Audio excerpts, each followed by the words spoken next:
Hello student, आज हम पढ़ेंगे एचआर टैग के बारे में, जिसको हॉरिजॉन्टल टैग भी कहते हैं, और दूसरा आपका है मार्क्यू टैग।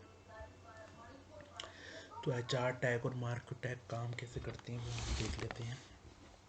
सबसे पहले हमने वेब ब्राउज़र को ओपन कर लेते हैं। तो राइट क्लिक करके हम ओपन विद VS कोड खोल लेते हैं इसमें, और एचआर लाइन के बारे में समझते हैं।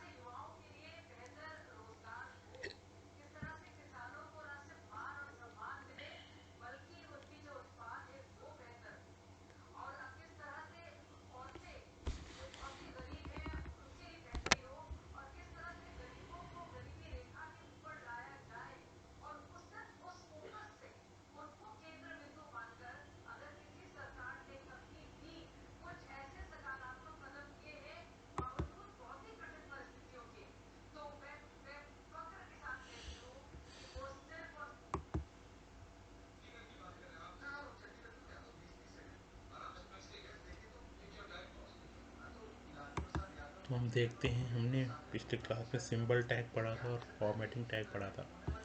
वो हम पढ़ते हैं एचआर टैग के बारे में। तो एचआर टैग का इस्तेमाल कैसे होता है वो देख लेते हैं। तो एचआर टैग को हम एम्प्टी टैग भी कहते हैं, और इनको एम्प्टी टैग इसलिए कहते हैं क्योंकि इसका क्लोजिंग टैग नहीं होता, सिर्फ ओपनिंग टैग ही होता है, इसलिए हम इसको एम्प्टी टैग कहते हैं। अब एचआर टैग को यूज़ कैसे करना है वो देख लेते हैं। एचआर लगा लीजिए और फिर फाइल पे जाके सेव कर लीजिए इस फाइल। उसके बाद हम वेब ब्राउज़र को ओपन कर लेते हैं।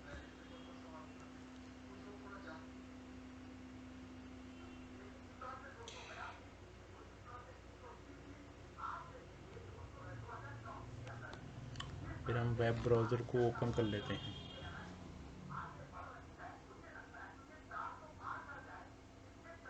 वेब ब्राउज़र को ओपन करने के बाद एक लाइन आपको दिखाई देती है, इसको एचआर लाइन कहा जाता है। ठीक है, अब एचआर लाइन के एट्रीब्यूट के बारे में हम पढ़ लेते हैं। कौन कौन से इसके एट्रीब्यूट होते हैं। सबसे पहला एट्रीब्यूट होता है कलर। तो हम कलर ले लेते हैं और लिख देते हैं रेड। मैं इसको सेव कर लेता हूँ फाइल पे। सेव करने के बाद रिफ्रेश करते हैं तो रेड कलर की लाइन आपको दिखाई दे रही होगी जो इस पे लग चुकी है। इसके बाद हम एचआर लाइन के बारे में पढ़ते हैं। अगला एट्रीब्यूट वेड्थ। तो वेड्थ इसकी जब देते हैं हम, तो इसकी चौड़ाई कितनी रखनी है वो हम देख सकते हैं। जैसे मैंने अगर 50 रखा है तो देख लेते हैं वेड्थ 50 रख कर क्या हो रहा है। तो ये देखिए इसकी वेड्थ कम हो जा रही है 50 पिक्सल पे। ठीक है, इसी तरह से हम परसेंटेज में अगर करते हैं तो इसकी वेड्थ 50% हो जाएगी एचआर की। ये देखिए, अब जो एचआर लाइन होती है ये अगला एट्रीब्यूट देखते हैं साइज़ का। तो कितना साइज़ रखना है इसको वो हम यहाँ पे लिख सकते हैं। जैसे मुझे 5 साइज़ रखना है तो 5 साइज़ की थिकनेस हो जाएगी इसकी। ये देखिए, तो ये थिकनेस हो रही है 5 साइज़ की। उसके बाद अगला जो प्रॉपर्टी होता है अलाइंग होता है। तो सेंटर बाय डिफ़ॉल्ट अलाइनमेंट होता है एचआर का। इसके बाद हम इसको लेफ़्ट राइट कर सकते हैं। तो मैंने अगर लेफ़्ट कर दिया तो ये लेफ़्ट की तरफ आ जाएगा, ये देखिए। और अगर मैंने इसको राइट की साइड करना है तो यहाँ पर मैं राइट लिख दूँगा, सेव कर लेता हूँ।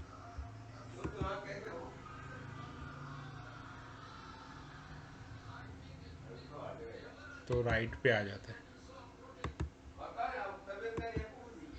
ठीक है, तो इस तरह से एचआर लाइन का इस्तेमाल हम कर सकते हैं। ठीक है, अब हम अगले टैग की तरफ चलते हैं जिसको बोलते हैं मार्क्यू टैग। ठीक है, अगर आप इसको 100% रख दोगे, एक बार और सुन लीजिए, जब आप इसको 100% रख दोगे तो ये पूरा कवर कर लेगा पूरे पेज को। ठीक है, तो अभी मैं इसको 100% रखता हूँ और यहाँ पे एक हेडिंग लिख देता हूँ, वेलकम टू माय चैनल, नाम दे देते हैं एक्सेलेंट कंप्यूटर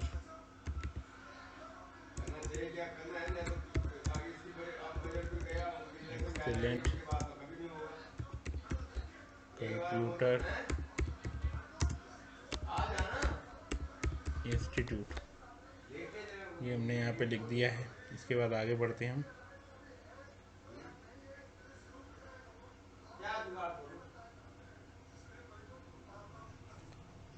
ठीक है, तो ये लिखने के बाद यहाँ पर हम हेडिंग लगा चुके हैं। अब मैं इसको सेव कर लेता हूँ। तो आप देखोगे यहाँ पे एक हेडिंग बन चुकी है, ये देखिए। इसको बिल्कुल सेंटर पे ले आता हूँ, तो अलाइनमेंट करना पड़ेगा मुझे, अलाइन सेंटर करके।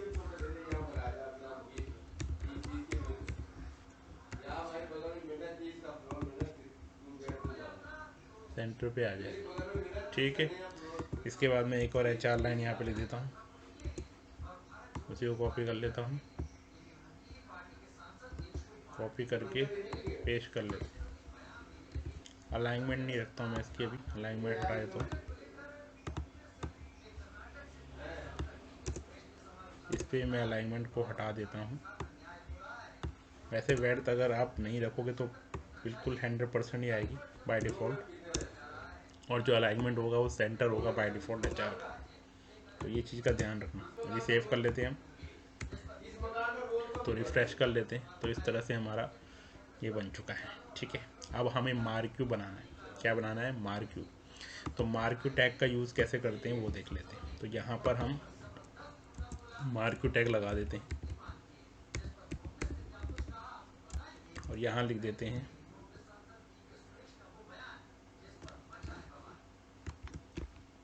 all types of computer videos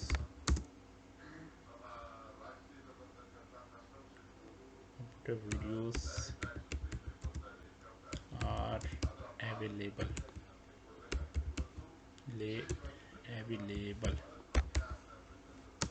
in my website। अब इसको सेव कर लेते हैं। तो जैसे हम सेव करेंगे तो स्क्रॉलेबल टेक्स्ट बनाने के लिए मार्क्यू टैग का इस्तेमाल किया जाता है। जैसे मैंने भी मार्क्यू टैग का यूज़ किया है, तो ये टेक्स्ट जो होगा ये स्क्रॉल करेगा।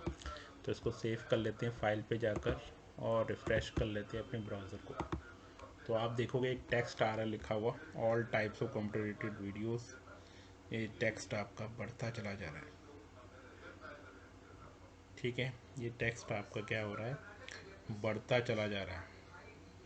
तो ये हमारा मार्क्यू टेक्स्ट हो जाता है। अभी देखो इसकी स्पीड को तेज कैसे करेंगे, ठीक है। पर सबसे मार्क्यू तो हमने बना लिया है। अब हम इसको देखते हैं, इसकी एट्रीब्यूट कौन कौन से होते हैं। सबसे पहला एट्रीब्यूट होता है BG कलर। तो यहाँ पे लिख देता हूँ मैं BG कलर, और यहाँ कलर दे देता हूँ। जैसे मैंने यहाँ पे रेड कलर दे दिया है, या फिर मैंने यहाँ पर दे दिया है ब्लैक कलर दे दिया है। और ये जो टेक्स्ट मैंने लिखा है इसको मैं वाइट कलर दे देता हूँ। तो उसके लिए मुझे फॉन्ट टैग का यूज़ करना पड़ेगा, जो मैं पहले बता चुका हूँ आप लोगों को, फॉन्ट कलर। और यहाँ लिख देते हैं वाइट को। तो वाइट लिखने के बाद इस फॉन्ट को मैं क्लोज़ कर देता हूँ। जहाँ तक मैंने अपना टेक्स्ट लिखा है वहाँ तक मैं इसको क्लोज़ कर देता हूँ, यहाँ तक, ठीक है। उसके बाद सेव कर लेता हूँ मैं इसको।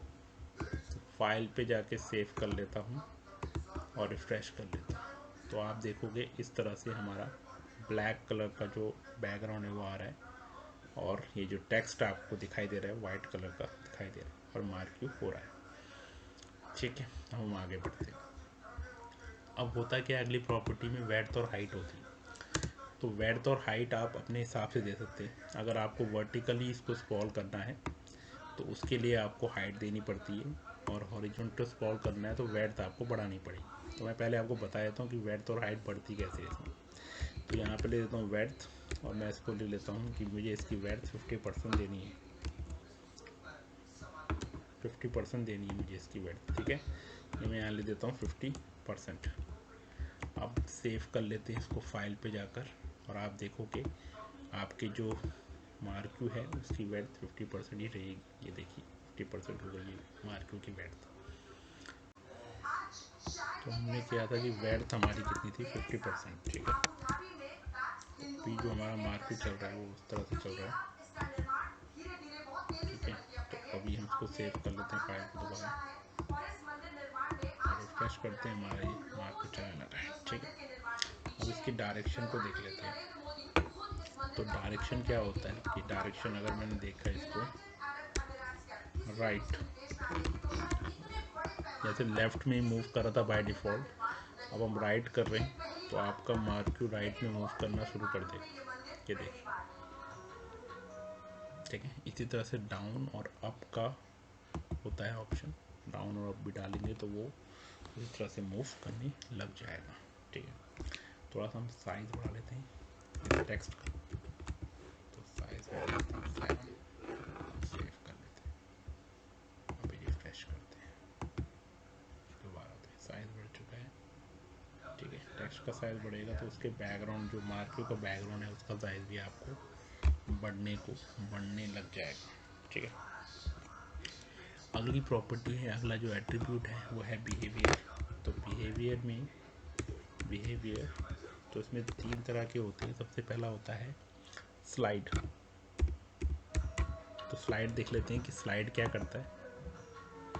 रिफ्रेश करते हैं और आप देखोगे ये स्लाइड जो है, एक तो इसमें स्क्रॉलर होता है, एक स्लाइड होता है। स्लाइड काम नहीं कर रहा है इसमें, ठीक है। तो एक स्लाइड जो होता है वो एक बार चलता है, उसके बाद रुक जाता है, ठीक है। जैसे अभी हुआ है, आप देख रहे हो कि एक बार वो चलेगा, उसके बाद वो रुक जाएगा, तो वो स्लाइडर कहलाता है। ये देखिए, ये देखिए एक बार चला और फिर क्या हो गया, रुक गया, तो इसको स्लाइड कहा जाता है। इसके बाद होता है आपका स्क्रॉलेबल। स्क्रॉलेबल बाय डिफ़ॉल्ट होता है। स्क्रॉलेबल का मतलब है, स्क्रॉल का मतलब क्या होता है, स्क्रॉलेबल नहीं, स्क्रॉल लिखेंगे तो स्क्रॉल बाय डिफ़ॉल्ट होता है कि भाई वो स्क्रॉल करता रहेगा, ठीक है। तो स्लाइड के थ्रू क्या हो रहा था कि वो चल रहा था और रुक जा रहा था, और स्क्रॉल में वो स्क्रॉल होता जाएगा। तो आप देख रहे हो स्क्रॉल होता जा रहा है, ये देखिए, ठीक है। होने के बाद वो दोबारा स्क्रॉल होता जाएगा, मतलब रुकेगा नहीं। ये बाय डिफ़ॉल्ट प्रॉपर्टीज़ होती हैं हमारे बिहेवियर की। इसके बाद होता है आपका अगला जो है वह है ऑल्टरनेट। अगला है ऑल्टरनेट, तो यहाँ मैं ऑल्टरनेट लिखता हूँ। तो आप देखोगे कि पहले वो राइट में जाएगा, फिर लेफ्ट में जाएगा। तो साइज़ थोड़ा सा कम कर लेते हैं क्योंकि हमने साइज़ ज़्यादा कर लिया है 7, तो 4 कर लेता हूँ। सेव करके रिफ्रेश करता हूँ तो आप समझोगे कि ऑल्टरनेट कैसे काम कर रहा है।